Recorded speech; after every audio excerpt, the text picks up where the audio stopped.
Hello, everyone. It's fantastic to be here. I'm actually a user of SendPulse, but I didn't know that there are more than 3 million users already, which is amazing. And I'm not surprised that business owners actually in the majority right now, because it's a very affordable tool as well. That's why I love it. But it's not going to be about my use of SendPulse, but more about events that drive sales, because this is my core business. This is what I do for my customers. And I'm here to share with you how to make sense of events, actually. So it would be ideal, right, that events would drive sales constantly. But unfortunately, that's not the case. And if that would be the case, there wouldn't be questions about how to make events more efficient and productive. When we talk about events eventually, we face several problems. And I've picked 3 of them that I'm going to focus on for the next 40 or so minutes.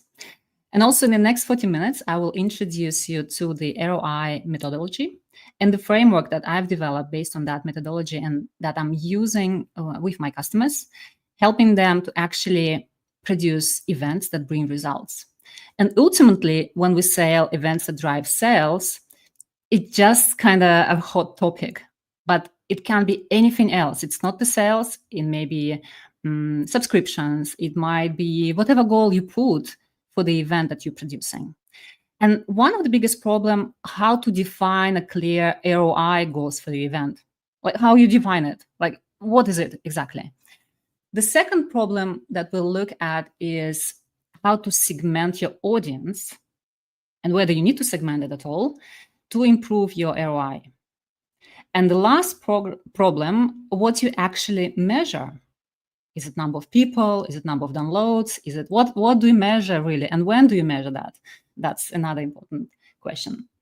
And the thing I'd like to focus right now is that I'll be talking about B2B events. There are all sorts of events that people are producing, but I'll be focusing on B2B events specifically in this presentation. And who I am to talk about all that. So I've been in the event industry for more than 20 years. 9 of which as a business owner myself, as a business consultant.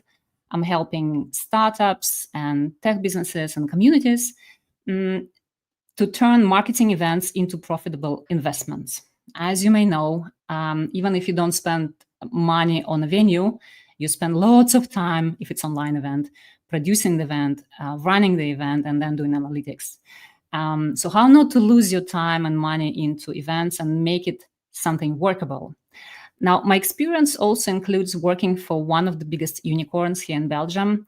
And that was the best lesson ever, how to work out your event marketing mix in a fast-pacing environment where you can have 50 events a month almost, and whether it's even needed, and how you actually plug these events into the results that sales are desperate to have. And I'm also certified by Event ROI Institute. That means I can carry that knowledge to you folks, and you can borrow it for your experience. Feel free to connect with me on LinkedIn if you have any questions after the presentation, or if you have any specific questions, which is the same. Happy to help out. And if you stay at the end, I'll actually offering 30 minutes strategy call if you wish to have one for free. So when we speak about organizing an event, these are the typical scenarios that I always hear from my clients. And we said, first problem we're going to discover is how to define clear ROI goals for your events. And that's what I typically hear. The client said, well, we need an event for, let's say, customers. Or it can be event for users, or it can be event for whatever. But they don't narrowly define that category. That's a problem. Or they say, we need to have 200 attendees meeting, and we're going to invite our customers, 200 customers. Yeah, that sounds good. Let's do that. So they're mostly driven by vanity metrics versus value that they're going to provide at the event. Or most typically they say, well, something's going wrong. We need to have an event for visibility. That's like my favorite thing, without even specifying what visibility would be for them. Spoiler alert, visibility can be measured too, and if you put the right metrics into it, it can be actually leading to certain results that you can showcase later on. The second problem, how to segment and compare ROI by audience type. Referring to what I said earlier, we need to have an event for customers. But even within the customer group, there are so many subgroups that will have different interests, and that one event for this entire group will not be relevant. So one group is not coherent. It needs to be subdivided. And what if there are several targets? I just said the group can be subdivided, which means interest within those subdivided groups will be different. So how do you actually measure that, and how do you make sense of that? And then what if the audience that attends your event, whether it's online or in person, is not even linked to sales? What do we do with it? The third problem, if we go deeper into that, the most typical scenarios. So what do we measure? I always laugh when I'm asked, like, can we have survey at the end of the event, and we're going to ask about the food, for example, or about the venue, or about anything that you have no influence on at all. Like, that makes absolutely no sense. I'll speak about this a bit later, but when it makes sense is when you can influence the change. Like, food has been consumed. Okay, it was bad, nothing you can do about it, so forget it. And what do we need to know? Actually, what do we need to know? Because that question comes normally at the end of the event, but this is something you have to think before you even start planning the event. What data sets you have to collect in order for you to make decisions at the end of the day? And then when do you measure? Before event, after event, right after, week after, like when exactly? So I'll tell you all that. Now, I'm not going to tell you magic formula, how to make events super profitable or whatever. I'm going to give you a framework that will help you to strategize about what sort of events you're planning and how to make them the most valuable. So the event ROI methodology has been developed by Erin Hamso, who was leading the Event ROI Institute. He is now in pension, so the institute is not working, I believe. But I was happy to have his course and guidance when I was studying. So his methodology is based on industry insights, the ROI studies from different industry that he has accumulated throughout his corporate career. And then eventually he realized that event industry is missing that. We just been doing events all over the place, not really knowing how to measure them and how to drive results through event process. So he come up with event ROI methodology. And I remember his first question that he asked during the course. And the question was, what exactly do you know that participants should do differently after the event in order to make more money? So once again, what exactly do you know that participants should do differently after the event in order to make more money? And I would add to this, not only to make money, but also save money. You will see later on, I'll talk about impact, and impact can be done in two ways. Either you're saving money to someone or you're helping them to earn. But then, why don't they do that already? It's just keeping this simple question in your head whenever you produce an event and thinking about the value that's going to be inside your event. Think about that. Why are they not doing that already? Feel free to screenshot it and save it, because it is brilliant, I find. So those who crack this formula actually getting success quite rapidly. I can tell that. So that leads us to the principle of value creation, because technically we produce event to pass certain value, right? And this is interesting thing about it.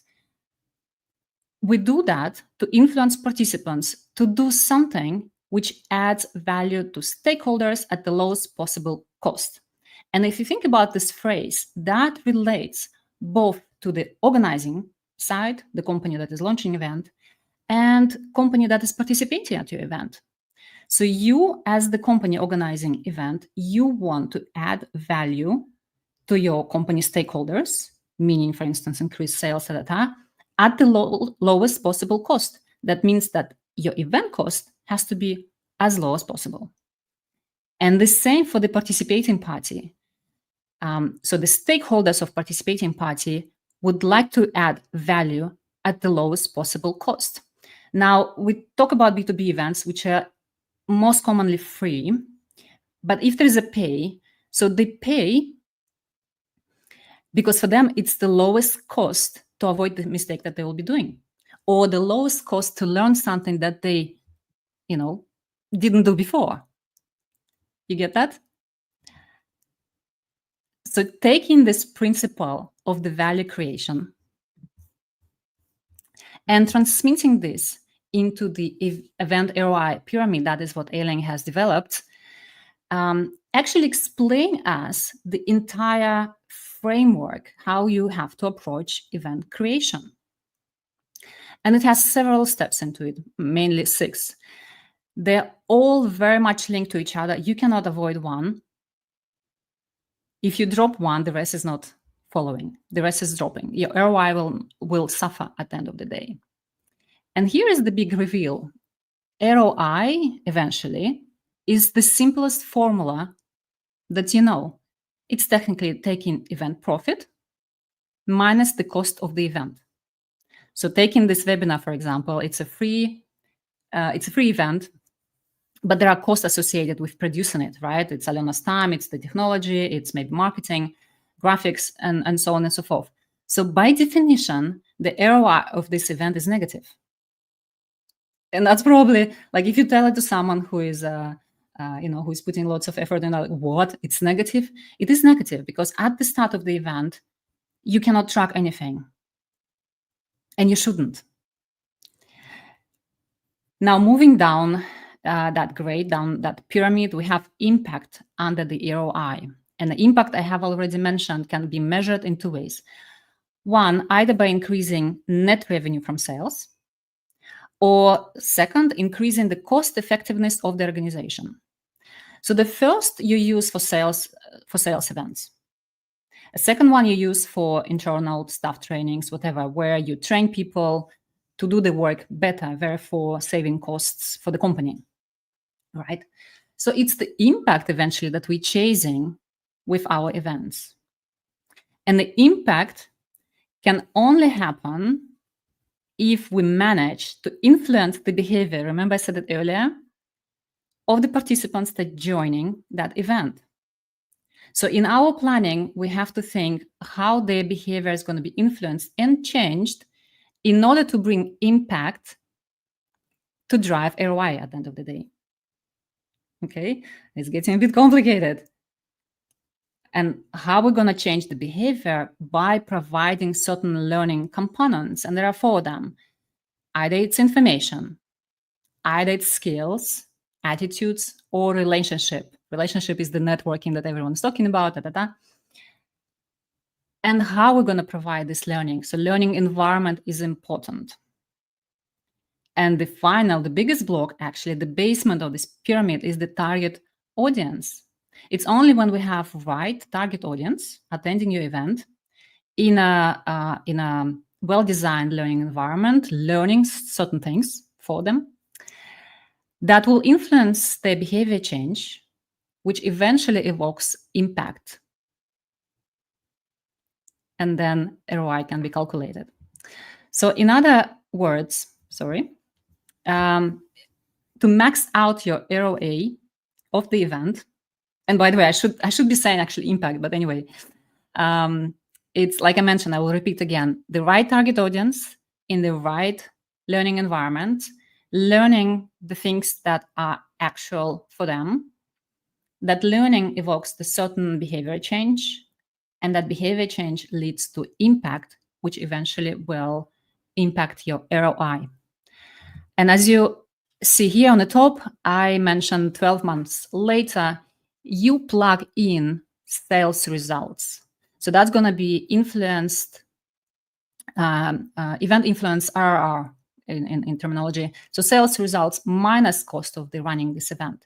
So this is how your ROI from negative actually goes into something positive, obviously, if you have any sales numbers associated with this event. Now, I'll now switch to my framework, how I use this methodology in approaching each and every event. But before I do that, I want to mention this stakeholder meeting. Before you start planning any event, stakeholder meeting is probably the most planning phase of your event.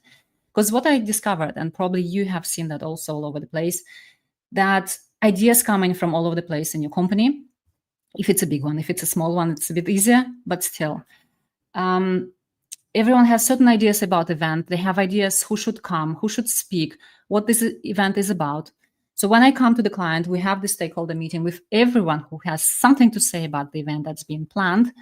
And I try to collect all the opinions. So I technically document everything what they say to digest it later and come up with a strategy about what they're trying to achieve. And the most important question, of course, what the company is trying to achieve and what the message the company is trying to convey and why company is doing it right now. Why not in 3 months, in 6 months, maybe in a year? Why should it be happening right now? Once you have this information, you start creating the objectives document. And that is the same pyramid, technically, that I have presented, but in a more workable way. So theory goes into practice right now. I have several blocks here. So first, I describe the type of objective. I also list the KPIs that we would like to achieve with certain objectives. And then I also mention how it will be measured and when. So we start with ROI. Like I mentioned, it's always negative at the start, but then I add, okay, what do we want to see in the pipe as a result of this event? Let's imagine we want to see 50K potential sales as a result of this event. So how it will be measured? Obviously, it's an event budget in the first place. And the second, it's probably your sales reporting. I also add numbers. I did mention like vanity metrics is not so important. Numbers important here because it's your target, registration target, because you need to reach certain quotas in order for the conversion to be working positively. So I track numbers. Next, I actually combine a behavioral change and impact because it's very much linked. And I'd like to, because when people talk about these things, it actually comes all together. I took this webinar as an example. So, and it's just imaginable scenario, right? Maybe Elina has different objectives for this, I don't know, but it's just kind of my dream world right now. So I say, okay, I want to do this webinar to increase trust in our product of existing and potential customers. And the impact should be that prospects transitioning through the pipe and making the first purchase within 3 months, for example. I do set the time frame. If existing customers are joining, then it's upsell opportunity for us, and it should be calculated in some amount. And how I calculate it, I'll show you later. Now, how this will be measured?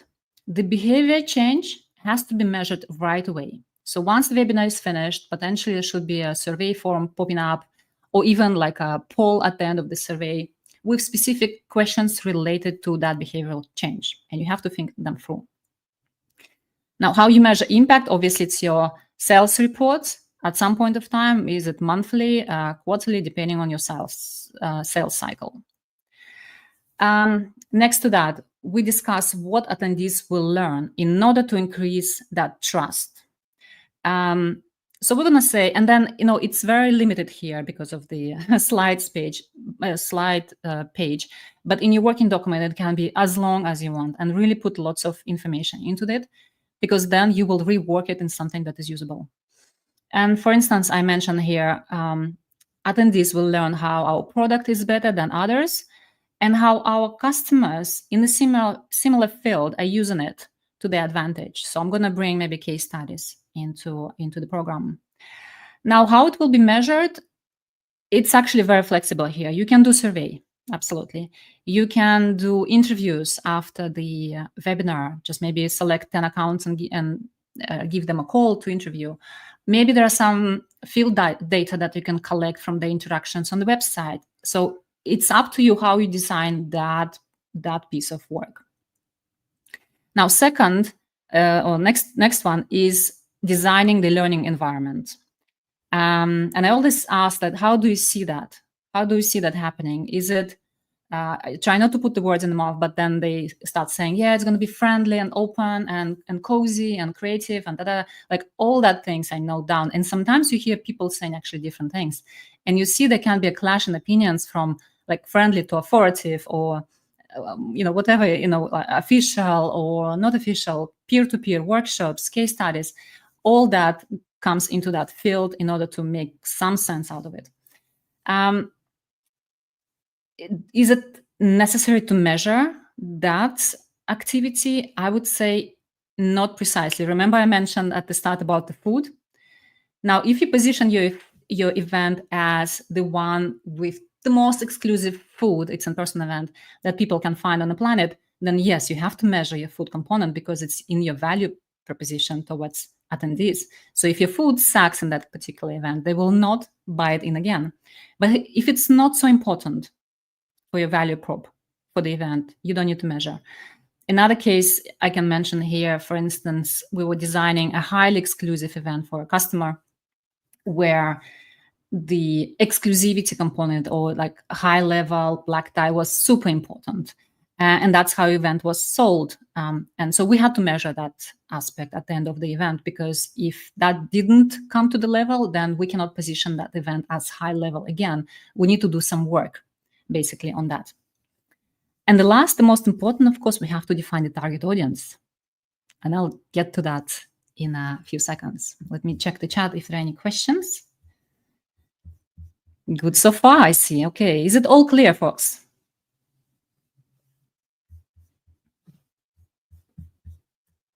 I'm gonna drink some water. All right. So how do we calculate the impact, actually? Because we don't need to put a number here. We're planning an event with some sort of idea what we're going to do. And right now, if we focus on sale, obviously there has to be a number of the potential sales that will come as a result of it. So this is how I do it. So you heard me saying that this event is for existing customers and prospects. So we want to upsell existing customers and we want to move prospects down the pipeline into the purchase. And let's say existing customer is ready to buy a high ticket product, whatever it is, let's say 500 euro it cost. We have estimated that 24 accounts going to join this event or will be invited. And our conversion historically, for example, is 50%. So therefore, our expected ROI or impacted ROI is 6,000 euro minus the event cost. When we look at prospects, we know that they're not going to jump on a high ticket sale right away. They're probably going to test a low price product first. Let's say it's 50 euro. We're targeting 15 accounts and conversion with a new accounts about 20%, for example. So our expected ROI is 500 euro minus event cost. So here I would sit and think, does it really make sense to mix these two groups together? What if we focus on existing customers and produce a specific event for them that's going to be absolutely tailor-made to that group, and then think of another format for prospects, whether it's going to be something that will generate more leads because 50 accounts is not that significant. So that's a consideration to have in mind. And moving to the target audience, as I mentioned, and here we go much more granular into who should join our event.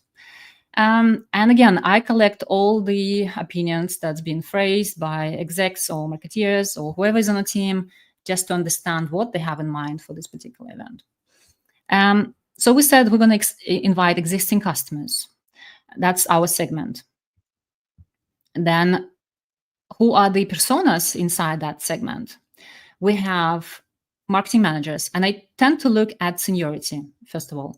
So we have marketing managers, we have marketing coordinators, directors, and let's say CMOs, right? So marketing managers, coordinators, and directors will be our attendees. So they will gladly join this webinar, for example.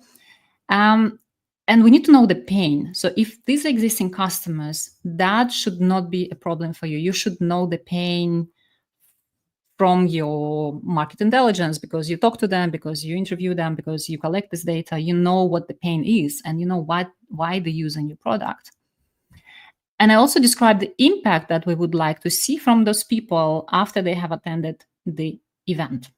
So technically, for existing customers, marketing managers, we would expect upsell within a month. Marketing coordinators, they're not decision makers. They're not going to buy anything. They're already users. So maybe they should become super users after that event.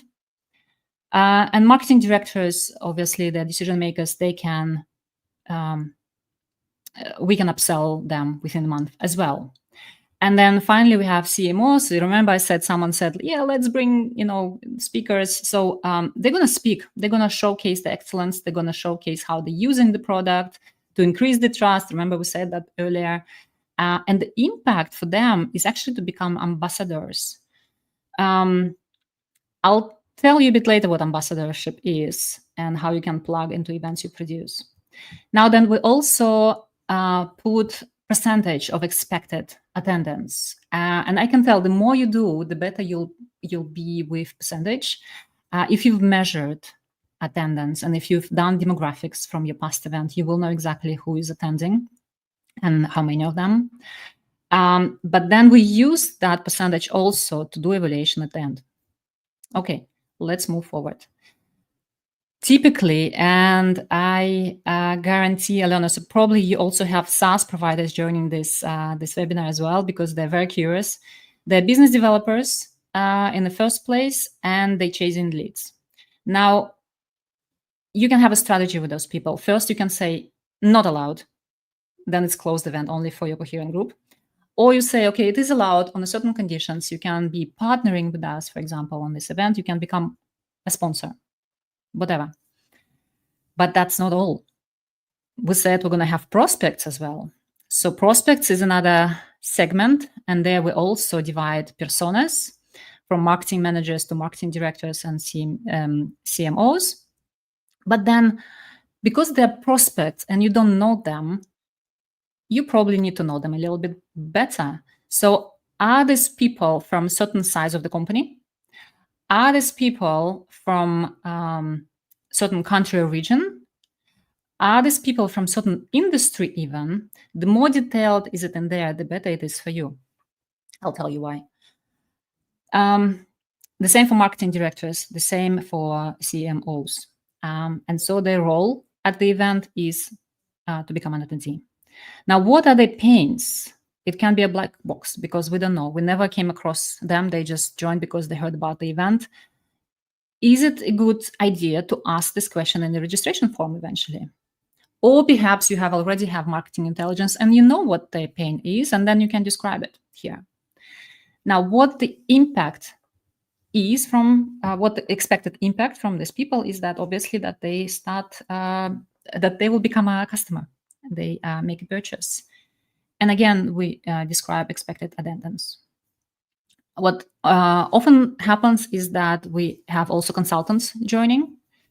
And these are freelance marketeers or freelance business owners, whatever it is. They join to learn, to find clients. And these are the people who can also become your ambassadors because they speaking with different clients. They can recommend your tool to those companies. Now, it's actually not a big spread right now. It can be much bigger. I've seen companies including media, students, investors, board members, like just name it. It seems like they want to have everyone on the planet to join the event. It is possible on one hand. On another hand, it's not. So when it is possible, if you're building a big event, like a conference style, then you can tackle all the pains of each of the subcategory. And all of those pains are going to be unique. For instance, let's take users. All what they're interested, I assume, is how to use the product the most efficient way. So for them, possibly, there should be a specific track or webinar or whatever. If we take decision makers, maybe they'll have another scope of questions that you can address with similar profiles from your existing customer base. and so on and so forth. With prospect, you even have to consider the funnel, because you don't know at which stage that prospect is. Are they considering the purchase? Are they just discovering the market at the moment? Or they're already ready to implement? Or maybe there's something in between. So going back then, prospect customers, that persona will probably going to be narrowed down into the funnel stage as well. And why it's important to do it this way and why I recommend doing that, because the more precisely you address the pain, the better results of your event are. If you keep it as narrow or as wide as a conference, it's always difficult to convert because they don't feel reflected. They don't feel addressed. It's like about everything and nothing at the same time. And once you've done that exercise, you went through discussion with your stakeholders, you've done the objectives description, you have described your target audience, you can produce marketing messages much easier. And then there is no back and forth in terms of, oh, actually, can we even say that? Well, no, because that's been set in stone and defined. And here I always write, why now? Now, it's not the organizer's point of view, why now we should do this event. It's from the attendee point of view, why should they join now? What sort of problem is going to be solved if they join right away? Who should attend? That comes very naturally from your expected attendance tracker. The role of your organization in that event, and that is your positioning, because you are a provider of the best solution, And eventually it comes in one sentence event description that will be like top-notch marketing messages, super clear and concise, and actually answering the pains of your potential audience.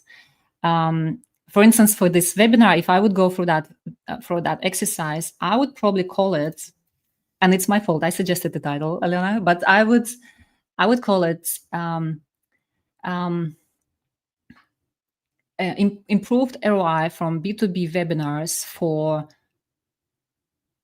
small business owners. For example, you see what I've done? It addresses the target audience, it addresses the pain, and it's narrow enough to, for folks to click, yes, it's for me. But again, I don't know the purpose of this webinar precisely for SendPulse, but it's good. Let me check if there are any messages. All right, I'll get to questions in a second. Wonderful. So when do we measure? When do we measure actually things? I have mentioned already a few things, but here's what I would do. Now, we measure percentage of potential or buyers in the attendance, depending what your focus is. So are the right people attending your event? So you can do it before and then right after, because if it's a free event, there are no shows and so you can do it twice, but that's the immediate measurements that you can perform. Right after the event is finished, you can measure the behavioral change and learning progression. Now, learning progression can happen also a bit later if it takes time. For instance, you have introduced certain features and you want to check if the features has been used. And like I mentioned, behavior change can be a survey, but the learning progression can be a combination of different factors that will eventually tell you that, yes, that information that's been passed is successfully accepted.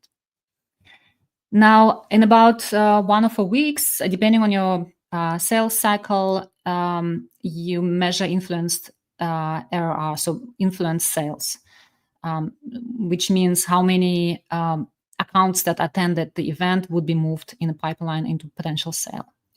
And then again, depending on your sales cycle, you would calculate event attributed ARR.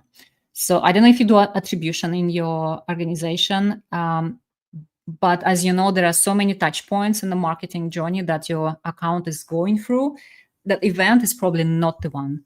And just to explain you a little bit the attribution, how it works, if your sale is, let's say, 10,000, or let's say 1,000, and the account went to your event, the account went to demo, the account has downloaded some case studies on your website, each of these touch points will have a score. And eventually, how high you score each of the activity will tell the attributed amount to that marketing activity. For instance, you say, okay, if a prospect came to our event, it's 50 points, 50%, 50 points. So that is 500 that event attributed to the sale, if that makes sense. So it depends on your cycle. You would be measuring it probably in like 3, 6, 12 months, like I mentioned. I know from my experience, once event is finished, our sales were on the call already the next day following up. So we have this data right away and immediately. So we could move forward very quickly with next actions. Okie dokie. And I did say you have some targets that coming to your event, but are not directly linked to sales. And for instance, I call them ambassadors. These are the speakers. These are anyone who can spread your information, but not going to buy directly right now. So I always think, what should be the strategy with those people? Because if you remember the spread of all the target audiences, you have to work out communication pieces for each of them separately. Each of them will have their unique communication, marketing messages, communication sequences, and stuff like that. So they're not going to get the same all over, right? So when you speak with ambassadors, maybe your follow-up after the event is going to be, okay, can we do a case study of what you have presented? Can we do interviews? Can we recycle this in a social media post? Maybe they would be happy to do a referral program, or whatever you imagine in here, just suggestions. Now, when you have partners at the event, for instance, you agree that they're going to be sponsors at the events that you're producing. Can you actually do a co-hosted events with them? So you penetrate the different networks from both sides. Maybe you do co-marketing with them. Maybe you pitch together for big accounts. And then eventually you become part of each other ecosystem. And that's kind of synergy that you would like to avoid in order to increase your sales. So it's indirectly still linked to sales somehow. So to do a short summary for you folks to remember, ROI technically is event profit minus the cost of the event. Unless you start taking the impact into account. Now, once you start taking impact into account, which is your sales or whatever the goal you have put for the event, then the ROI starts to change. Do sit together with the stakeholders at the start to define what this event is about. Or if you introduce your idea, make sure you can validate it and approve what this event is going to bring to the company. And the narrower the audience, the better our results. If you're watching discussions on LinkedIn, I think daily I see discussions about, oh, actually, I have attended a small event for 10 people directly for my profile, and I really loved it because we spoke about my problem. And that's what people are missing.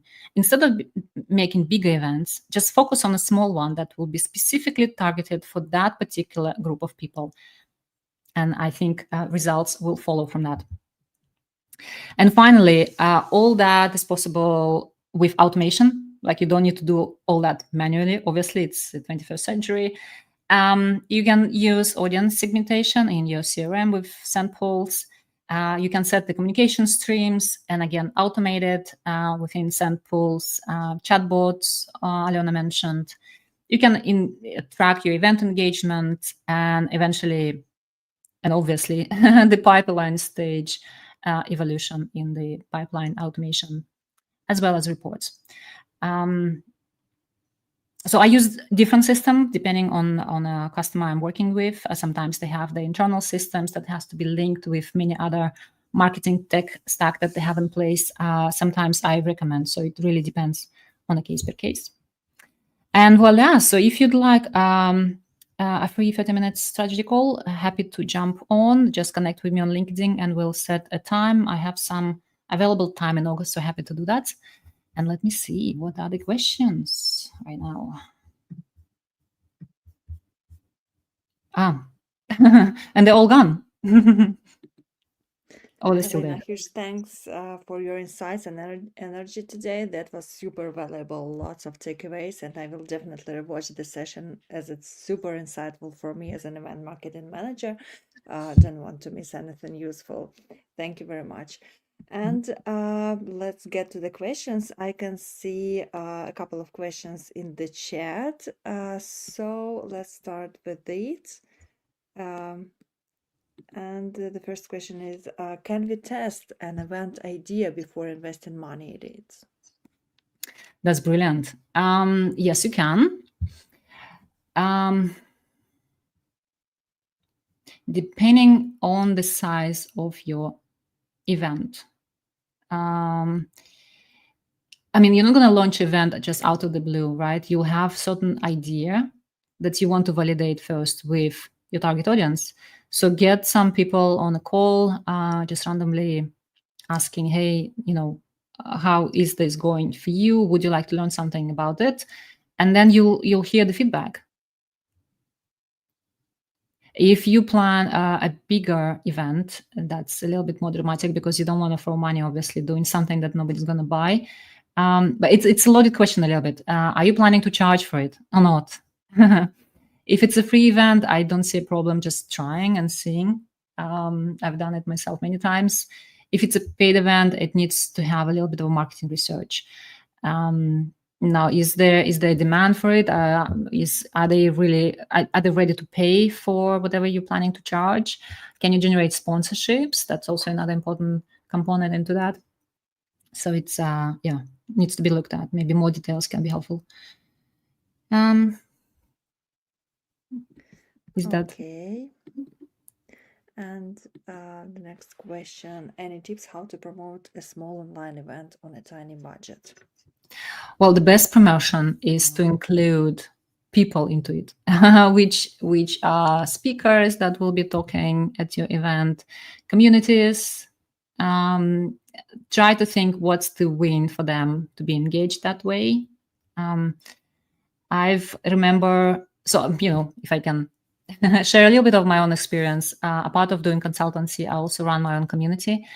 And I launched the community just by featuring people. And in 3 months, I had a 1,000 people event online. So that's one of the tricks that really work. You can't just speak all by yourself. You need to have people who will speak it for you. And so think of a campaign that will maybe not related, be associated with the event, but somehow close. Maybe first you want to talk about certain professionals in your field, and then leading to the fact that the event's going to be happening, and then featuring speakers. Speakers going to promote you as well. So that's, I guess, the most efficient, free way to promote your event. Yeah, thank you very much. Thank you for sharing your approach. So, thank you for the questions. And one more question here in the chat. How many events managers you need to make a smooth event? Yeah, it's a good one. Depends on the size of the event, obviously. I would say I like to recommend for an online event like this, for instance, I would have obviously the host, the technical producer, and then someone in the chat who is knowledgeable about the subject. If it's a complicated issue, sometimes if you run something, let's say on energy, right, you probably would not rely on your own knowledge to ask relevant questions, but then someone who is experienced in the subject should be chatting in the chat. So yeah, for the webinar, at least 3, but I can say I've run the webinars all alone, and that was also fine. So if you're really tight on the budget, you can do it. For a conference, that's of course another question, depending on the size and complexity of it.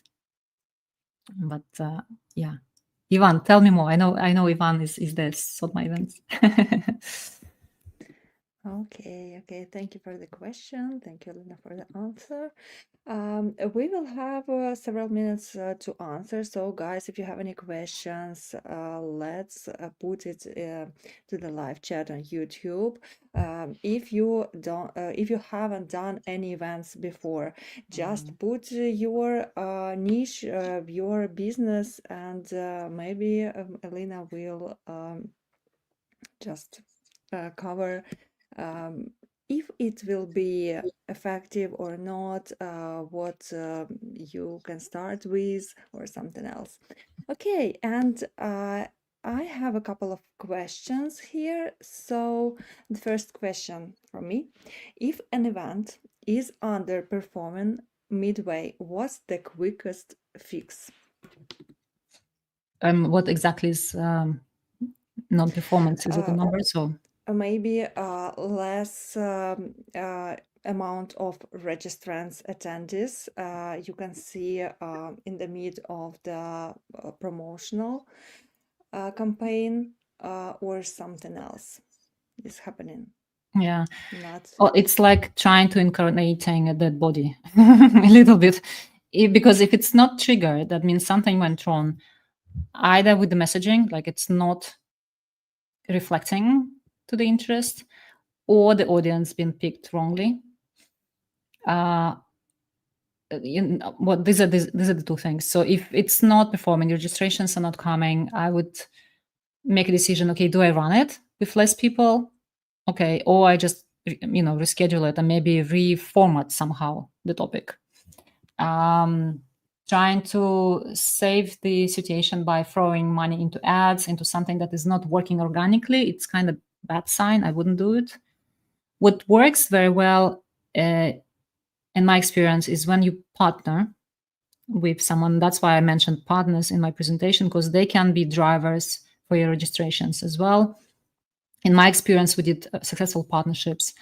Maybe you don't want to do more than like 2-3 partners at the same time, but that's a very deliberate prep work with partners, supplying them with the right marketing materials, the right visuals, so they can invite the clientele, for instance, for the webinar. And that's how you see numbers actually growing. And then measuring all that activity via UTMs and stuff like that. So you see partners are working. But if registration are not coming, then there is a problem somewhere that you need to discover first. Oh, thank you very much. I've bookmarked several things you mentioned. Thank you. And okay, a couple more questions from Sort My Events. So, can you share an event case that you managed that rocketed the ROI, and how did you make it happen? Share the magic. Yeah.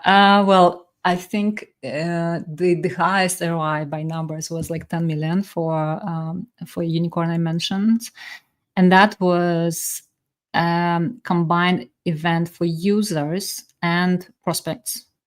So obviously the company already had a very oiled machine into tracking what's in the sales pipeline. So we have defined accounts that will be invited to that conference. And so there were 2 days, one dedicated to users only. So that were mostly workshops, like the improvement of the skill set in using that particular product. And the second day was more inspirational for prospects, just to drive them through the pipeline, inspire them, and say, hey, we're the best in the field. And so there was a little bit of emergence between these two, but technically it was like clearly defined so that, again, target audience wouldn't mix and our messages would be crystal clear towards each of them. And then at the end of the event, there was a proper reporting in terms of, like I mentioned, the sales were following up directly like the day or 2 days after, just to see, okay, are there any progress in the decision making or the thinking? And then they could move that account towards next stage in the sales process. So that was very interesting to see the influence of events, how they're helping sales actually to perform better. And obviously the alignment between marketing and sales was mega important at that point, because it has to come in one line and direction and not the opposites, as it quite commonly happens. So yeah, that's the biggest case. If you're satisfied with that, Ivan. Thank you. That's make a lot of sense. And your biggest event fear? The biggest event fear. Just because I've been in operations and execution for a longer time, my biggest fear was that something goes wrong in a venue, like a fire or whatever. So that was like, technically, you don't want to have that experience whatsoever. And so yeah, for that matter, I followed the risk assessment courses as well to make sure that I prepare myself and customers in order not to get into trouble. So yeah, that's the biggest fear. All the rest is nothing. Thank you very much for sharing. Yeah, I hope that won't happen anymore. Yeah. Okay, and the question from me, and maybe we will conclude. So, if you could give just one tip for making an event unforgettable and profitable, what would it be?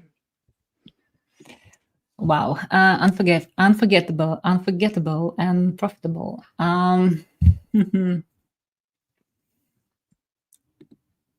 Well, profitable. Let's start with that. Well, first of all, it's again the calculation of the revenue that you generate from producing your event and expenses. So if you can manage to run your events at a lower possible budget, and therefore with that generating the possible profits. Now we have to maybe separate it. Now we talk about profitable event because the event is sales generator. You know, when you sell tickets and sponsorships, event eventually becomes your sales channel, or your product, rather to say, or you run sales marketing events that generate sales for the company in general. So there are two different things in here. So how to make event profitable? Now, if it's scenario number one, where you sell tickets and sponsorships, and that's the only thing you sell eventually as a company, then it's finding the right the right formula for, like, the right venue that is not expensive. Amazing speakers that doesn't cost much. it's working with the suppliers that don't charge you, the arm and the leg, whatever they say. So making sure your budget really corresponds equally, and then working on your ticketing. First of all, making market analysis, what other companies are charging for similar event, how you're going to be different, and what's the value inside for what people are going to pay, and then try to sell it. So that's one scenario. Another one, how to make it profitable. Well, I've just given the class on that. So that's making sure that it answers the pains of your potential attendees, and that's it. And unforgettable. I tend to think that people like to digest information in a very different ways. And I stopped stressing about, like, let's say I have to be everyone live at the event, online event, for example, or I have to be, everyone with cameras on. We digest information differently, and for different people, this unforgettable moment is going to be different. Some would appreciate that you actually provide audio recording from the webinar, and they will enjoy listening. Some may prefer to watch the video like this one. Some may prefer just read about it as a summary, or some may prefer to come and meet online or offline, in person. It's, I think, crafting the experiences that targeting different profiles again and their preferences can be quite beneficial. I think what makes unforgettable, just difficult word for me to say, unforgettable, is that you make it very personal this time. It's such a rare thing. Is the moment you start personalizing like mad, then people notice that, because it's a rare thing, and they probably feel much more attached to what you planning out there. So that's a little bit work in there. Yeah, thank you very much. I just need to rewatch the webinar, and because there are a lot of useful, valuable information for me. And thank you all, guys, so much for joining us today as we explore the exciting world of events. And we hope you are feeling inspired, empowered, and ready to take your event journey to the next level. And if you have any more questions or want to dive deeper into today's topics, don't hesitate to reach out to Elina. Elina's LinkedIn in the live chat on YouTube. And also, SendPulse community is always here to help you succeed. So stay tuned, exciting things ahead. Until next time, keep building, keep thriving, and keep rocking it. Catch you later. Take care and stay awesome. Thank Thanks you a very lot. much. Bye.